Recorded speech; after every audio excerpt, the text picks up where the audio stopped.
Good evening सभी को। नमस्कार, जय श्री श्याम। आप सभी मस्त होंगे, अपने अपने निजी कार्यों में व्यस्त होंगे। तो हमने जो पिछले लेक्चर रहे, लास्ट क्लास रहे, हमने उसके अंदर एग्रीकल्चर हिस्ट्री के बारे में बात की थी। हमने एग्रीकल्चर की हिस्ट्री को 1960 से पहले तक की हिस्ट्री कंप्लीट कर ली थी। आज हम 1960 से और हरित क्रांति जो हमारी 1967 के अंदर आई, उसके ऊपर हम डेडिकेटेड बात करेंगे। कंप्लीटली हरित क्रांति वाला टॉपिक और कुछ हिस्ट्री के पॉइंट भी हम कवर करेंगे। तो हमारा जो आज का लेक्चर रहने वाला है पूरी तरह हरित क्रांति और इसके ऊपर डिपेंड रहने वाला है। आप जो भी लोग नोट्स बना रहे हैं, हैंड रिटन नोट्स बना सकते हैं। अगर जो बच्चे नोट्स नहीं बना पाते हैं तो हमारे व्हाट्सएप ग्रुप, इसका लिंक हम डिस्क्रिप्शन में प्रोवाइड करवा देंगे, वहां पर आप हमें ज्वाइन कर सकते हैं। हम वहाँ पे नोट्स आपको प्रोवाइड करवा देंगे। एक चीज और बताना चाहूंगा, मैं वर्तमान में जो अमनदीप विद्यापीठ शिक्षण संस्थान के अंदर सोमारिया के अंदर अध्ययन करवाता हूँ या पढ़ाता हूँ, हम वहां पर नेक्स्ट ईयर से फर्स्ट बार हम यहाँ पर फाउंडेशन बैच स्टार्ट करने जा रहे हैं। जेट, बीएचयू, आईसीआर, इन सबका फाउंडेशन बैच होगा 11th 12th। जो बच्चे एग्रीकल्चर स्ट्रीम से हैं हम उनको 11th के साथ ही जेट की तैयारी करवाएंगे, आईसीआर की तैयारी करवाएंगे। और अगर जो बच्चे 12th में हैं और वो अगर 18 ईयर के आसपास के हैं तो हम उन्हें साथ ही सुपरवाइजर की तैयारी भी फ्री ऑफ कॉस्ट कराएंगे। हमारी स्कूल फीस के अलावा कोई एक्स्ट्रा चार्ज उनसे नहीं लिया जाएगा। फाउंडेशन कोर्स का ओनली स्कूल फीस ही ली जाएगी। ये जो हमारी स्कूल फीस है उसी के अंदर आपको फाउंडेशन कोर्स भी प्रोवाइड रहेगा, बिल्कुल फ्री ऑफ कॉस्ट। तो जो भी बच्चे हमारे साथ जुड़ना चाहते हैं, हमारे इंस्टीट्यूट के साथ जुड़ना चाहते हैं, अपने भविष्य को सुनहरा बनाना चाहते हैं और अपने आने वाले भविष्य के अंदर एक अच्छी कॉलेज को प्राप्त कर अपने आने वाले समय को उज्जवल करना चाहते हैं, वो बच्चे हमारे साथ जुड़ सकते हैं। हमारे संस्थान के डायरेक्टर महोदय श्रीमान सुखपाल जी चौधरी, जिनके मोबाइल नंबर है 9828983783 पर आप कांटेक्ट कर सकते हैं। एडमिशन ओपन हो चुके हैं, आप जल्दी से जल्दी कांटेक्ट करके अपनी सीट बुक कर सकते हैं, क्योंकि लिमिटेड सीट्स हमारे पास में प्रोवाइडेड है। साथ ही मैं यह भी बताना चाहूंगा, जो बच्चे 11th में साइंस लेना चाहते हैं या आर्ट्स लेना चाहते हैं, हम उनके लिए भी फाउंडेशन बैच चला रहे हैं। जो आर्ट्स वाले बच्चे हैं उनके लिए बीएसटीसी और पीटीटी की तैयारी साथ ही 11th और 12th के साथ ही कराने वाले हैं, तो वो बच्चे भी हमारे से जुड़ सकते हैं। बहुत अच्छी फैकल्टी है और हॉस्टल सुविधा भी है। गर्ल्स और बॉयज के लिए सेपरेटली हॉस्टल सुविधा भी यहाँ पर प्रोवाइडेड रहेगी। हॉस्टल सुविधा के लिए देखो एक ऐसी स्पेशल सी चीज ये है कि यहाँ पर शाम को एक्स्ट्रा क्लासेस लगाई जाएगी, 2 से 3 घंटे आपकी एक्स्ट्रा क्लासेस लगाई जाएगी स्कूल टाइम के बाद में। तो हॉस्टल क्लासेस ये बहुत ही नॉमिनल फीस के अंदर आपको सब कुछ प्रोवाइड करवाया जाएगा और बिल्कुल A1 हॉस्टल सुविधाएं हैं, कोई भी दिक्कत नहीं रहने वाली है। तो ज्यादा से ज्यादा बच्चे हमें ज्वाइन करें और हमारे साथ जुड़कर अपने भविष्य को सुनहरा बनाएं। तो आप हमारे डायरेक्टर महोदय से या हमारे व्हाट्सएप चैनल पर भी आप कांटेक्ट कर सकते हैं, जल्दी से जल्दी अपना एडमिशन करवा सकते हैं। तो आज हम बात करने वाले हैं, हमारा जो लेक्चर था एग्रीकल्चर से संबंधित, एग्रीकल्चर हिस्ट्री का लेक्चर चल रहा था, उसके अंदर हम आगे बात करते हैं। देखो 1960 के अंदर, 1960 के अंदर क्या होता है, भारत के अंदर एक GBPUAT, भारत का पहला कृषि विश्वविद्यालय ओपन होता है। ये 1960 के अंदर, ये पूरे भारत का पहला कृषि विश्वविद्यालय था। इससे पहले हालांकि बहुत सारे कॉलेजेस थे भारत के अंदर, परंतु जो पहला कृषि विश्वविद्यालय बना वो 1960 के अंदर बना, जिसका पूरा नाम था Govind Ballabh Pant university of agriculture and technology. Govind Ballabh Pant कृषि और तकनीकी विश्वविद्यालय, ये जो था पंतनगर के अंदर था और इसका जो डिस्ट्रिक्ट लगता था जिला उधम सिंह नगर था, उत्तराखंड के अंदर पड़ता है। ये इंपॉर्टेंट है क्योंकि एक पंतनगर गुजरात के अंदर भी पड़ता है। ये वो वाला पंतनगर नहीं था, ये उत्तराखंड वाला पंतनगर था, ये बात ध्यान रखना। ये भारत का पहला एग्रीकल्चर यूनिवर्सिटी थी। अच्छा, जैसे भारत की पहली कोई एग्रीकल्चर यूनिवर्सिटी है, वैसे इंडिया की भी राजस्थान की भी कोई एग्रीकल्चर यूनिवर्सिटी रही होगी। तो राजस्थान की पहली एग्रीकल्चर यूनिवर्सिटी कौन सी है, कोई बताएगा? अगर आप लोगों को आता है तो आप कमेंट्स पे बताओ। तो राजस्थान की जो पहली एग्रीकल्चर यूनिवर्सिटी है वो कौन सी थी? बीकानेर में कौन सी? Shri Keshavanand agriculture university. कौन सी? Shri Keshavanand agriculture university. पूरा नाम बात करें तो श्री केशवानंद राजस्थान एग्रीकल्चर यूनिवर्सिटी का पूरा नाम था। 1984 के आसपास ये स्टेब्लिश हुई थी और ये इसको यूनिवर्सिटी की मान्यता प्राप्त हुई थी। परंतु राजस्थान के अंदर सबसे पुराना कॉलेज, कृषि का कॉलेज पूछे तो सबसे पुराना जो कृषि विश्व वर्तमान में तो कृषि विश्वविद्यालय है, परंतु उस समय वो महाविद्यालय था, सिर्फ कॉलेज ही था। तो सबसे पुराना कॉलेज की बात करें कृषि का तो वो है अपना SKM। कौन है? SKM जोबनेर, श्री करण नरेंद्र एग्रीकल्चर यूनिवर्सिटी जोबनेर वाला। तो ये इंपॉर्टेंट है, आप लोग ध्यान रखना। नेक्स्ट हम बात करते हैं 1960 के अंदर ही एक चीज हो रहा है भारत के अंदर, IADP, integrated agriculture district development programme, सघन कृषि जिला कार्यक्रम। ये देखो पूरे भारत में चलाया गया, प्रत्येक जिले में कृषि की ज्यादा से ज्यादा उपज लेने के लिए, क्योंकि ये समय जो था 1960 के आसपास का जो समय था, हमारे ऊपर जो 1899 के आसपास 1900 के आसपास जो छुपने का अकाल पड़ा था, उससे हम अभी तक पूरी तरह निपटे ही नहीं थे, और इस समय फिर अकाल जैसी संभावनाएं पनप रही थी भारत के अंदर। तो इन समस्याओं से निवृत्त होने के लिए, इन समस्याओं से निपटने के लिए भारत के अंदर ये एक प्रोजेक्ट चलाया गया। उस प्रोजेक्ट का नाम था Indian agriculture development in district programme. तो ये था सघन कृषि जिला कार्यक्रम, शुरू किया गया। कब किया गया? 1960 में। इसमें एक एक जिले को टारगेट लेकर उस जिले के अंदर ज्यादा से ज्यादा उत्पादन करने का उनको उद्देश्य दिया गया। तो ये था 1963 के अंदर राष्ट्रीय बीज निगम स्थापना, नेशनल सीड कॉर्पोरेशन। देखो पूरे भारत का जो बीज को प्रमाणित करती है वो कौन करती है? एनएससी करती है। अच्छा, एक राज्य के अंदर भी होती है, स्टेट सीड कॉर्पोरेशन भी होती है, एसएससी। जैसे राजस्थान के अंदर जो है आरएससी है, राजस्थान सीड कॉर्पोरेशन। तो राष्ट्रीय स्तर पर तो जो काम करती है बीज को प्रमाणित करने का, वो कौन करती है? NSC, national seed corporation. कौन करती है? एनएससी। इसकी शॉर्ट फॉर्म होती है एनएससी, आप ध्यान रखना, नेशनल सीड कॉर्पोरेशन, राष्ट्रीय बीज निगम। तो इसकी स्थापना कब हुई? 1963 के अंदर। बहुत इंपॉर्टेंट बॉडी है ये एग्रीकल्चर के अंदर बहुत इंपॉर्टेंट बॉडी है ये ध्यान रखना। 1964 के अंदर राष्ट्रीय प्रदर्शन एवं सघन पशु विकास कार्यक्रम, इंटीग्रेटेड केटल डेवलपमेंट प्रोग्राम, ये स्टार्ट हुआ। कब हुआ? 1964 के अंदर। 1964 के अंदर एग्रीकल्चर से संबंधित जितने भी प्रोडक्ट थे और एग्रीकल्चर से संबंधित जितनी भी टेक्नोलॉजी तकनीक वगैरह जो उस समय तक आई थी भारत के अंदर, उनकी एक राष्ट्रीय प्रदर्शनी लगाई गई। पूरे इंडिया लेवल पर एक बड़ी प्रदर्शनी लगाई गई। साथ ही उस प्रदर्शनी के साथ साथ ही एक प्रोग्राम भी उस समय चलाया जा रहा था। उस प्रोग्राम का नाम क्या था? ICDP, integrated cattle development programme, यानी पशुओं के विकास से संबंधित एक प्रोग्राम चलाया गया। ये कब चला गया? 1964 के अंदर।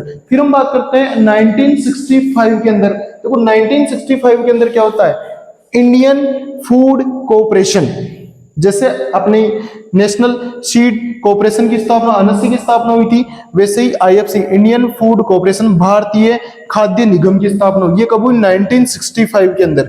ये सब एग्रीकल्चर के अंदर एक बहुत बड़ी, ये IFC का जो काम होता है खाद्य वितरण वगैरह, जैसे कि आपके जो राशन डीलर होता है, उस राशन डीलर तक जो आपके जो मतलब कि खाद्य आता है, खाने पीने का जो भी अनाज वगैरह आता है, वो इसी IFC से द्वारा सर्टिफाइड होके आता है। ये ध्यान रखना, यही IFC उसको सर्टिफाइड करती है और ये IFC वो उनमें डिस्ट्रीब्यूट करने का काम करती है, वितरित करने का कार्य करती है। ये ध्यान रखना। 1965 के अंदर एक और चीज हुई। क्या हुई? ICR के हम पहले बात कर चुके हैं। जो ICR के प्रथम डीजी थे डॉक्टर BP पाल, वो भी कब बने थे ICR के डीजी? 1965 के अंदर। हालांकि इसकी अपन सेपरेटली ICR के अंदर बात कर चुके हैं, परंतु एक बहुत बड़ी संस्था के ये डीजी बने, तो इसकी अपन इंडियन हिस्ट्री के अंदर, इंडियन एग्रीकल्चर हिस्ट्री के अंदर भी विशेष रूप से एक पॉइंट के रूप में याद रखते हैं। नेक्स्ट हम जो बात करेंगे 1967 के अंदर HYVP, high yield variety programme, उच्च उत्पादकता वाली किस्मों का विकास किया गया। क्या किया गया? उच्च उत्पादकता वाली किस्मों का विकास किया गया। शुद्ध हिंदी में बात करूं तो अधिक उपज वाली किस्मों का विकास का कार्यक्रम चलाया गया। देखो जो 1960 का दशक था, उस समय भारत में वापस अकाल जैसी संभावनाएं पनप रही थी लोगों, क्योंकि भारत एक आजाद कंट्री बना ही था और उस समय हमारे पास में इतने संसाधन नहीं थे। आजाद हुआ ही था भारत, तो इतने संसाधन हमारे पास में सफिशिएंट नहीं थे कि हम पूरी तरह का एग्रीकल्चर स्ट्रक्चर को तैयार कर सके। तो उस समय अकाल जैसी संभावनाएं भारत में पनप रही थी। तो एक प्रोजेक्ट चलाया गया भारत सरकार द्वारा, हाई यील्ड वेराइटी प्रोग्राम। तो ये ध्यान रखना, high yield variety development programme. ये कब चलाया गया? 1966 में। और इसी की बदौलत, इस HYVP की ही बदौलत हमारे भारत में क्या आई? आगे जाकर हरित क्रांति आई। क्योंकि जब किस्में विकसित हो गई तो फिर भारत में हरित क्रांति आ गई। हरित क्रांति जो आई 1966-67 के अंदर आई। ये ध्यान रखना, 1966-67 के अंदर आई। और इसी समय 1966 के आसपास एक चीज ध्यान रखना, 1966 के आसपास ही भारत में जो मैक्सिकन बोनी किस्में थी, ये भी ध्यान रखना। भारत में मैक्सिकन बोनी किस्मों का आगमन भी हुआ। जो गेहूं वगैरह, धान वगैरह की इनकी जो बोनी किस्में थी वो भारत में आ चुकी थी, और इसी के तहत HYVP प्रोजेक्ट के तहत ही भारत में क्या एक क्रांति आई, जो कब आई 1966-67 के अंदर। कब आई 1966-67 के अंदर। हालांकि इस क्रांति का सूत्रपात जो हुआ था, ये क्रांति की जो बातें चलने लगी थी, सूत्रपात इसकी जो प्रोग्रामिंग हो चुकी थी, इसकी जो प्लानिंग हो चुकी थी, वो 1963 के अंदर ही हो चुकी थी। मैं भी आपको जब हरित क्रांति पढ़ाऊंगा, नेक्स्ट टॉपिक हमारा हरित क्रांति रहने वाला है, उसके अंदर अपन डिटेल से बात करेंगे। वो 1963 के अंदर ही हो चुकी थी। परंतु ये स्टार्ट कब हुआ था हरित क्रांति? 1966-67 के अंदर। हरित क्रांति हमारा कब स्टार्ट हुआ था? 1966-67 के अंदर। इतना आप ध्यान रखना। फिर हम देखते हैं हरित क्रांति के बारे में। हरित क्रांति के बारे में सेपरेटली बात कर लेते हैं। जैसे अपन ने ICR और IRI के बारे में सेपरेटली बात की थी, वैसे हरित क्रांति के ऊपर भी सेपरेटली बात करते हैं। अब देखो आप इधर, हरित क्रांति इंग्लिश में कहते हैं ग्रीन रिवोल्यूशन। क्या कहते हैं? Green revolution. इंग्लिश में कहते हैं हम इसको ग्रीन रिवोल्यूशन। इतना आप ध्यान रखना। हरित क्रांति जो शब्द था, हरित क्रांति जो शब्द था वो किसने दिया? डॉक्टर विलियम गोर ने। किसने दिया था? विलियम गोर ने। किसने दिया था? डॉक्टर विलियम गोर ने। ये ध्यान रखना। अच्छा, इसके जो जनक है, इसके जनक विश्व में सबसे पहले, क्या भारत में हरित क्रांति आई? किसी अन्य देशों में नहीं। कम से कम भी 10 से 12 देशों के अंदर हरित क्रांति लाई जा चुकी है। जिन भी देशों में अगर खाद्य सामग्री की कमी आती है, तो उन देशों में जो खाद्य उत्पादन को बढ़ाने के लिए क्रांति लाई जाती है, उस क्रांति को ही ग्रीन रिवोल्यूशन कहते हैं। ये अब तक ये क्रांति 10 से 12 देश ला चुके हैं। अब तक ये क्रांति है जो 10 से 12 देश ला चुके हैं। उसी श्रेणी में भारत भी एक देश था जो इस क्रांति को लाया। कब? 1966-67 के अंदर। विश्व में जो सर्वप्रथम हरित क्रांति आई वो किसने लाई थी? वो डॉक्टर एनी बोरलॉग ने लाई थी। इसलिए उनको हरित क्रांति का जनक कहा जाता है। तो हरित क्रांति का जो जनक है विश्व स्तर पर कौन है? Doctor Norman E Borlaug. कौन है? Doctor Norman E Borlaug. फिर हम देखते हैं भारत के अंदर जो हरित क्रांति लाने का जो श्रेय दिया जाता है वो किसको दिया जाता है? Doctor M S Swaminathan. किसको दिया जाता है? Doctor M S Swaminathan. इन डॉक्टर एम एस स्वामीनाथन का हाल ही में 2023 के अंदर निधन हो चुका है। इनके बारे में भी डिटेल से चर्चा करेंगे आगे वाली स्लाइड के अंदर। सर्वप्रथम जब विश्व के अंदर हरित क्रांति आई तो वो कहां पर आई थी? मैक्सिको में आई थी। कहां पर आई थी? मैक्सिको में। और ये जो मैक्सिको में आई 1943-44 के अंदर आई। और इसको लाने का जो श्रेय दिया जाता है किसको दिया जाता है? दिया जाता है हमारे doctor any Borlaug, Norman E Borlaug को दिया जाता है। क्योंकि विश्व में जो हरित क्रांति के जनक थे कौन थे? डॉक्टर एनी बोरलॉग ही थे। तो ये विश्व में सबसे पहले हरित क्रांति को लाते हैं। और उसी क्रम में फिर भारत में भी 1967-67 के अंदर हरित क्रांति आती है।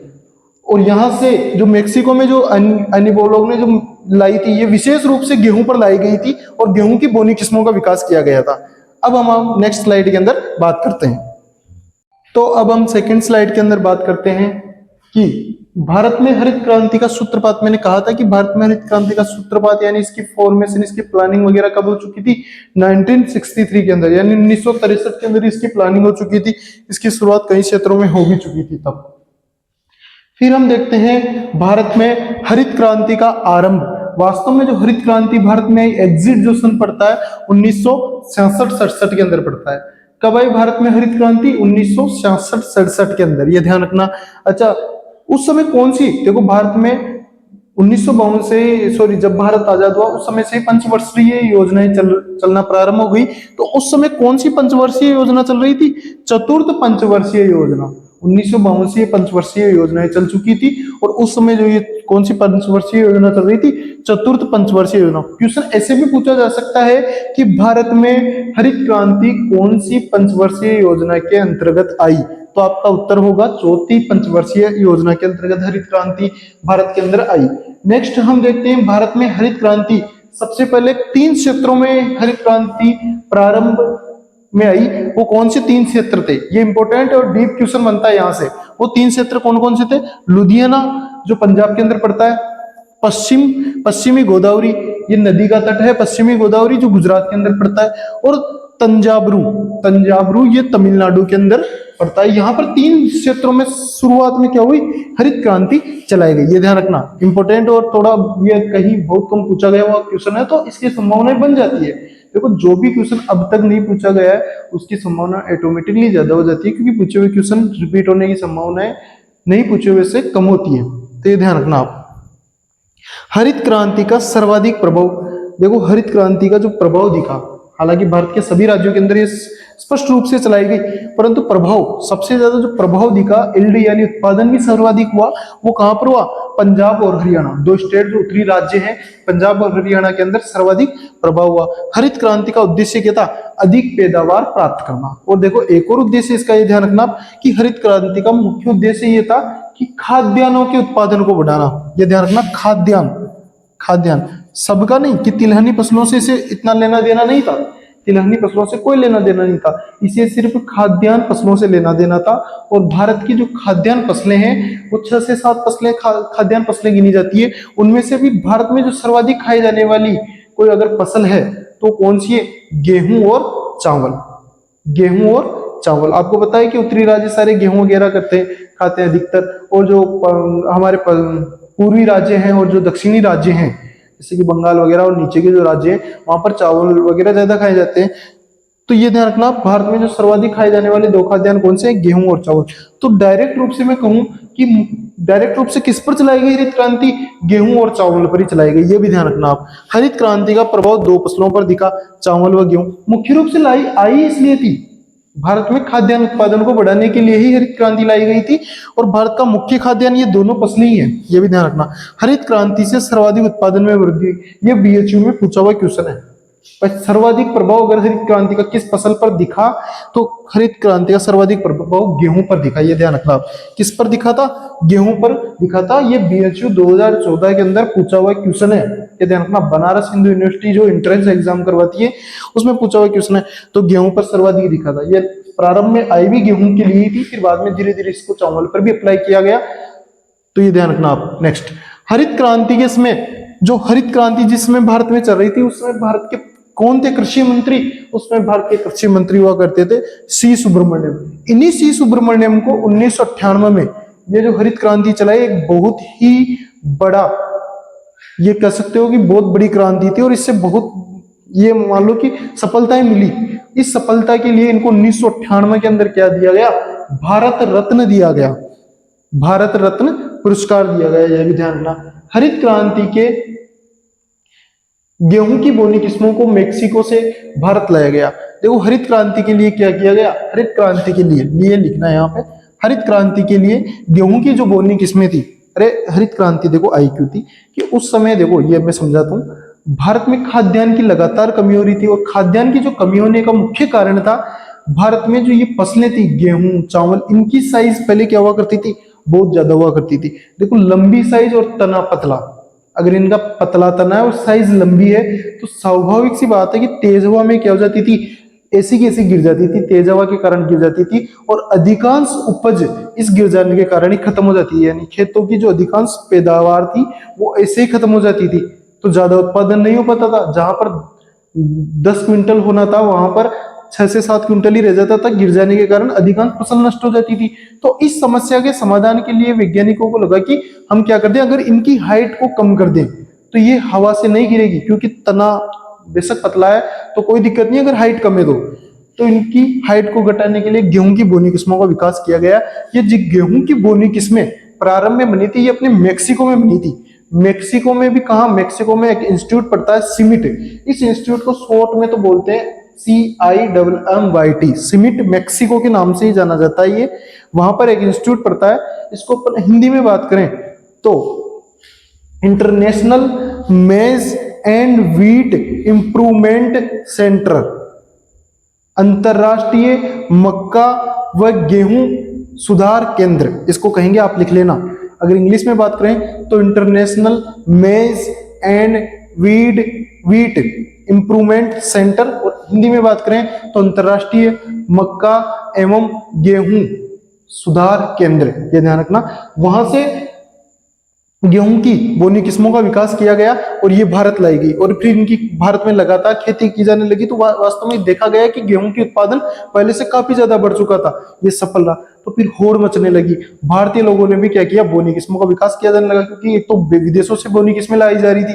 फिर भारत में भी लगा कि अगर बोनी किस्मों से उत्पादन बढ़ रहा है तो भारत में भी कुछ बोनी किस्में बनाएगी। हम देखते हैं फिर आगे। गेहूं की लरमाराजो, ध्यान रखना कौन कौन सी बोनी किस्में लाई गई थी मेक्सिको से। ये सीमेंट जो पकता है मेक्सिको में पड़ता है, और यहाँ से दो किस्में लाई गई, लरमाराजो और सोनारा 64। ये दो किस्में विदेश मेक्सिको से लाई गई और इनको यहाँ पर इनका प्रोडक्शन लिया गया, तो काफी अच्छा प्रोडक्शन आ रहा था। किस्मों को भारत लाया गया। ये बोनी किस्में थी गेहूं की। अच्छा, ये बोनी क्यों हो रही थी? तो देखो, बोनी होने के लिए उनमें से क्या किया जाता है, कोई ना कोई जीन निकाला जाता है। पहले देखो, वो ये मान के चलना कि वो में किसी की हाइट इतनी है, उसका गुण है, और उसमें जो हाइट को बढ़ाने के लिए कोई जीन था प्रॉपरली। देखो, किसी भी जीव की लक्षणों को नियंत्रित कौन करते हैं, उसके जीन करते हैं। विशेष लक्षण के लिए किसी भी जीव में एक विशेष प्रकार का जीन पाया जाता है। अगर वो विशेष प्रकार का जीन निकाल दिया जाए उसमें से, तो जो लक्षण वो जीन उत्पन्न करता है वो लक्षण धीरे धीरे समाप्त हो जाएगा। तो ऐसे ही जो गेहूं के अंदर जो हाइट को बढ़ाने का काम करता था ना, वो कौन सा जीन करता था, नोरिन-10। गेहूं के अंदर जो हाइट को बढ़ाने का काम करता था, नोरिन-10 जीन करता था। इस नोरिन-10 जीन को क्या किया गया, उस गेहूं की फसल ली और उसको उसमें से नोरिन-10 जीन को निकाल दिया गया। ये सब देखो बायोटेक्नोलॉजी के अंदर आता है।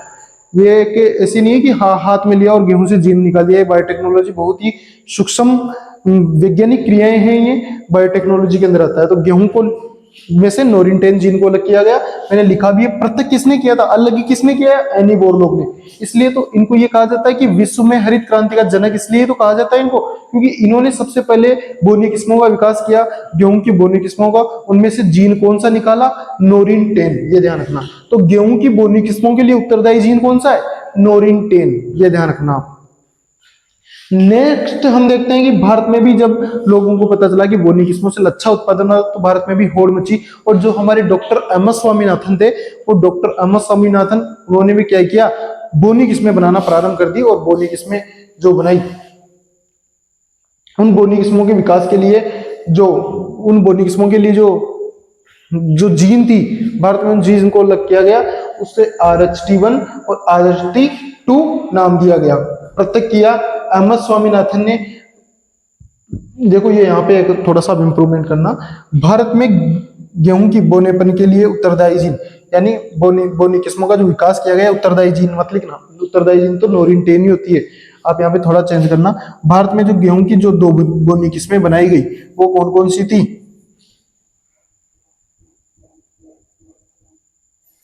पुष्करण है, मतलब हाँ पुष। तो भारत में जो बोनेपन के लिए जो उत्तरदायी जीन है, वो कौन सी है, RH1 और RH2। अच्छा, इसको अलग करने का जो काम किसने किया था, वो हमारे डॉक्टर एम एस स्वामीनाथन ने किया था। इस RH1 और जो RH2 नाम दिया गया है इन जीनों को, ये जीनों का जो RH2 की फुल फॉर्म होती है, वो ध्यान रखना क्या होता है। RH2 में R की फुल फॉर्म तो होती है रिड्यूस का मतलब कम, और HT की फुल फॉर्म होती है हाइट, HEIGST, यानी हाइट को कम करना। एक रूप से इनको नाम दिया गया वैज्ञानिकों के द्वारा, तो नाम भी ऐसा ही दिया गया, RH1 और RH2। ये भारतीय बोनी जीने थी, ये ध्यान रखना, भारतीय बोनी जीने, जिनके द्वारा फिर क्या हुआ, नई बोनी किस्मों का विकास किया गया। अब इसकी तीसरी स्लाइड के अंदर अपन बात करते हैं। तो अब हम थर्ड स्लाइड पे बात करते हैं। देखो, जो नोरिन-10 हमने देखा था, उस नोरिन-10 की खोज किसने की थी, ये भी ध्यान रखना। 1935 के अंदर गोनिजीरो, एक वैज्ञानिक था, जापानीज वैज्ञानिक था, उसका नाम था गोनिजीरो इनाजुका, एक जापानीज वैज्ञानिक था, इसने इसकी खोज की थी नोरिन-10 की, ये ध्यान रखना। फिर हम देखते हैं चावल के बोनेपन के लिए उत्तरदायी जीन। चावल के जो बोनेपन के लिए उत्तरदायी जीन कौन है, डीजीवू। चावल के बोनेपन के लिए जो उत्तरदायी जीन है, उसका नाम क्या है, डीजीवू। ये भी इंपॉर्टेंट है, ध्यान रखना। चावल की IR8, देखो कौन सी किस्म भारत लाई गई, हालांकि इसके अलावा और भी किस्में, परंतु उस समय जो भारत लाई गई IR8 किस्में हरित क्रांति में, IRRI, international rice research institute, international rice research institute, कहां से, इंटरनेशनल राइस रिसर्च इंस्टीट्यूट, जो कहां पर है, मनीला फिलीपींस के अंदर है। वहां से कहां लाई गई, भारत लाई गई। जब हरित क्रांति भारत में आई, तो IR8 नाम की किस्म जो चावल की थी, वो भारत लाई गई। ये एक बोनी किस्म थी, ये भी ध्यान रखना, एक बोनी किस्म थी। अरे, बोनी किस्मों को ही लाया गया था टोटली हरित क्रांति के अंदर, तो ये भी एक बोनी किस्म थी जो भारत लाई गई। एनी बोरलॉग ने इतना बड़ा कार्य जो किया है, हरित क्रांति का मेन जो जनक उनको कहा जाता है। इसके लिए उनको क्या दिया गया, शांति के क्षेत्र में नोबेल पुरस्कार। विश्व का सबसे बड़ा कोई अगर पुरस्कार है तो नोबेल पुरस्कार है। क्या दिया गया? नोबेल पुरस्कार दिया गया उनको, ये ध्यान रखना। और जो हमारे डॉक्टर एम एस स्वामीनाथन हैं, उनको भी इतने बड़े योगदान के लिए विश्व खाद्य पुरस्कार क्या दिया गया? विश्व खाद्य पुरस्कार दिया गया। देखो ये जो विश्व खाद्य पुरस्कार है, अब तक 6 भारतीयों को मिल चुका है। अब तक ये कुल 6 भारतीयों को मिल चुका है। 2024 में जो विश्व खाद्य पुरस्कार था 2 व्यक्तियों को मिला था, ये भी ध्यान रखना। एक साथ बहुत कम चांसेस होते हैं कि 2 व्यक्तियों को मिलता है, एक ही व्यक्ति को मिलता है वैसे, परंतु 2024 में 2 व्यक्तियों को मिला था। और अब तक 6 भारतीयों को मिल चुका है, ये भी ध्यान रखना। एक चीज और ध्यान रखना, ये जो दिया जाता है विश्व खाद्य पुरस्कार, ये विश्व खाद्य दिवस 16 अक्टूबर के आसपास या उस दिन दिया जाता है। या तो विश्व खाद्य दिवस जो 16 अक्टूबर को होता है, विश्व खाद्य दिवस यहाँ पे लिख लेना, अपने एग्रीकल्चर की दृष्टि से इंपॉर्टेंट है। विश्व खाद्य दिवस कब आता है? ये 16 अक्टूबर, 16 अक्टूबर को आता है। इस दिन दिया जाता है, ये ध्यान रखना, इस दिन दिया जाता है विश्व। और जो 1987 के अंदर हमारे डॉक्टर एम एस स्वामीनाथन को जो ये पुरस्कार मिला था, विश्व खाद्य पुरस्कार, ये पहली बार दिया गया था, पहली बार, प्रथम बार दिया गया था। और हमारे प्रथम बार ही हमारे डॉक्टर एम एस स्वामीनाथन को मिला था।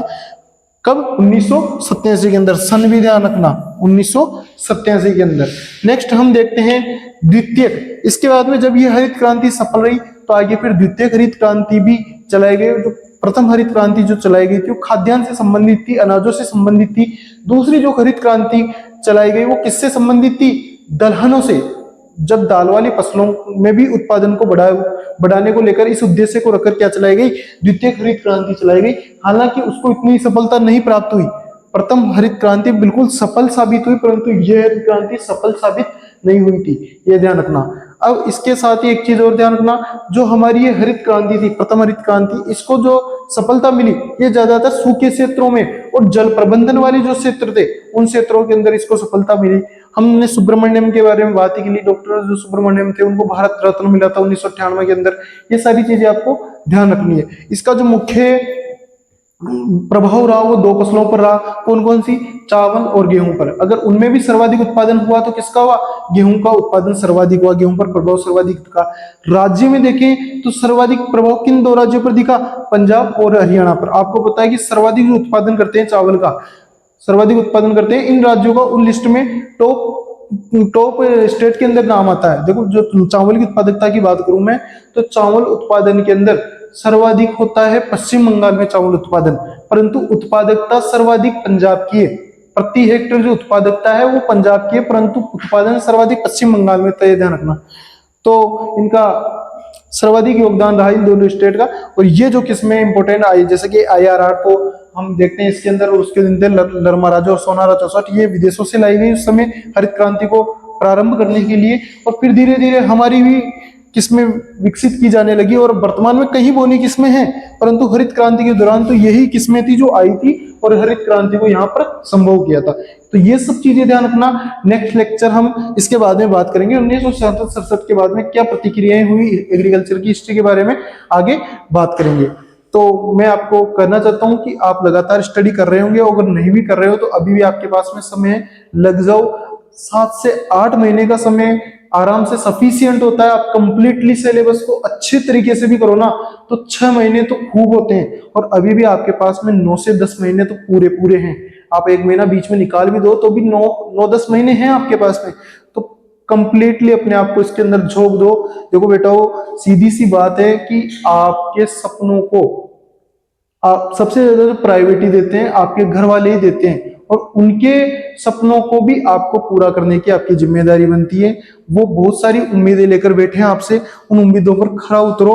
क्योंकि देखो वक्त ऐसा है कि आज भले आप उनके लिए कुछ भी नहीं करोगे। देखो माँ बाप ही ऐसी दुनिया में कोई पर्सनैलिटी है जिनके लिए आप कुछ भी नहीं करोगे फिर भी वो आपको अपना लेंगे। आप बड़ी से बड़ी गलती कर दोगे दुनिया की, अगर कोई बड़ी से बड़ी गलती भी कर दोगे तो भी वो आपको एक समय पर जाकर अपना लेंगे। तो जो इतनी अच्छी पर्सनैलिटी है आपके लिए भगवान का रूप है, आपका फर्ज बनता है कि आप उनके लिए कुछ करो। तो प्लीज उनके लिए कुछ करो। मतलब यही समय है, अगर आप अपने आप को प्रूव करना चाहते हो उनके सामने तो एक अच्छा मौका है। आप अच्छे से मेहनत करो, और इस जॉब में नहीं तो या तो जॉब में लग जाओ या अच्छी कॉलेज लेकर उनके जो आर्थिक भार है उसको कम कर सकते हो। क्योंकि आपको पता है जो प्राइवेट यूनिवर्सिटी या प्राइवेट कॉलेज होती है उनमें काफी अच्छी खासी फीस ली जाती है और फिर भी अच्छी सुविधाएं नहीं दी जाती। तो इसलिए उनके आर्थिक भार को कम करने के लिए या अपनी जॉब को सिक्योर करने के लिए आप इसमें तत्पर हो जाएं, कंप्लीटली अपने आप को झोंक दें। तो बेटा संघर्ष आपका समय वर्तमान में ये है कि आपको अपनी परिस्थितियों पर बिल्कुल मौन धारण करके उन पर मनन करना चाहिए। आपको अपने संघर्षों से अकेले लड़ना होगा, कोई आपका साथ देने नहीं आएगा बेटा। ना तो ये आपके दोस्त काम में आएंगे, ना ये आपके कोई जो आपको आज कहते हैं इधर चल घूमने उधर चल वो काम में आएंगे। आपके सिर्फ काम में आएंगे तो आपके माता पिता, उनके अलावा कोई भी काम नहीं आएगा। आपके घर वालों के अलावा आपका बेहतर कोई नहीं सोच सकता है, उनसे बेहतर कोई नहीं सोच सकता है। तो जो भी करो उनके लिए करो। देखो संघर्ष है, मान सकते हैं आपके जीवन में संघर्ष है, तो संघर्षों से बेटा लड़ो। संघर्ष तो होने चाहिए जीवन में, क्योंकि संघर्ष आदमी को तराशते हैं। जैसे लोहे को गर्म करने से लोहा मजबूत होता है, वैसे ही आप संघर्षों से मजबूत होते हो। संघर्षों में लगातार कोई दिक्कत नहीं है, संघर्ष है तो कोई दिक्कत नहीं है। कल संघर्ष भी खत्म हो जाएंगे। और संघर्ष कब खत्म होंगे? जब आप इन संघर्षों के सामने अपने घुटने नहीं टेकोगे। कभी भी बेटा घुटने नहीं टेकने, क्योंकि struggle is the part of life. क्या है? Struggle is the part of life. अगर तुम्हारे हिस्से में संघर्ष है तो तय है कि तुम्हारे हिस्से में जीत भी होगी। क्या होगी? तुम्हारे हिस्से में जीत भी होगी। इसलिए लगातार बने रहो, अपने समय को वेस्ट मत करो, और समय का जितना मैक्सिमम उपयोग कर सकते हो आप अपनी पढ़ाई में करो। सिर्फ मैं यही करना चाहता हूं फिर से कि अभी भी समय है, 10 से 11 महीने का समय, उसको पूरी तरह यूज करो आप, क्योंकि समय निकल जाएगा और फिर आपके पास में सिर्फ हाथ मलने के अलावा कुछ भी नहीं बचेगा। क्योंकि time and tide wait for none, समय और तूफान किसी का इंतजार नहीं करते हैं, समय ही है। अगर आप अभी शिक्षा को समय दोगे तो आपका अच्छा समय आ जाएगा, और अभी आपने अगर समय को वेस्ट कर दिया तो आपके बुरे दिन, मतलब कि बिल्कुल ऐसे दिन जिनमें आपको रोज संघर्ष करना पड़ेगा, ऐसे दिन स्टार्ट हो जाएंगे। तो मैं इतना ही कहकर आपको फिर कहना चाहूंगा, लगातार लगे रहो, मजबूत बने रहो और लगातार मेहनत करो। हमारे चैनल को आप देख ही रहे हो हम किस प्रकार से आपके सामने एक एक लेक्चर ला रहे हैं। ये पूरी सीरीज मैं पूरी गारंटी देता हूँ कि जो एग्रीकल्चर की सारी कंप्लीट सीरीज है, कंप्लीट सिलेबस कराऊंगा। हो सकता है लेक्चर थोड़े लेट हो सकते हैं, क्योंकि हमारे पास में इतने संसाधन नहीं है, हम सिर्फ बहुत कम संसाधनों में ये सब कुछ मैनेज कर पा रहे हैं, इसलिए थोड़े लेक्चर पूरे। पर मैं आपकी ये गारंटी देता हूँ 5 से 6 महीने के अंदर आपका कंप्लीट सिलेबस होगा आपके सामने। और ये जो हम मैटर पढ़ाते हैं कम से कम भी 3 से 4 घंटे का मैटर होता है, जिसको मैं आपके सामने 20 से 25 मिनट के अंदर डिलीवर करके जाता हूँ। तो प्लीज आप ज्यादा से ज्यादा लाइक और सपोर्ट करेंगे तो हम थोड़ा और अच्छा करेंगे और हमको हौसला भी मिलेगा। सिर्फ चैनल को लाइक शेयर और सब्सक्राइब नहीं, कमेंट भी करें। अगर कुछ कमियां रही है तो उनको भी आप कमेंट बॉक्स में बता सकते हैं, हम जरूर परिवर्तन करेंगे। क्योंकि देखो कोई भी इंसान परिपूर्ण तो नहीं होता है, कंप्लीट मैन तो कोई भी नहीं होता है, कमियां हम में भी रही है, तो हम हमारी कमियों को जरूर सुधारेंगे। आप हमें अवगत कराएं, हमारे व्हाट्सएप ग्रुप से जुड़े, हम इनके कंप्लीट नोट्स आपको अवेलेबल कराएंगे। और आप अगर बना रहे हो तो और भी अच्छी बात है। बाकी ये सफिशिएंट नहीं, एक बहुत अच्छा मैटर है, बहुत डीप मैटर है। इससे बार कोई क्वेश्चन नहीं आएगा, आप एग्जाम देके देख लेना, पिछले क्वेश्चन पेपर देख लेना। मैं कहीं अच्छी किताबों से मैटर उठाकर और पढ़कर आपके सामने डिलीवर करता हूँ। ये कोई छोटा मोटा मैटर नहीं है, तो आप पूर्ण रूप से विश्वास कर सकते हैं। Okay, thank you.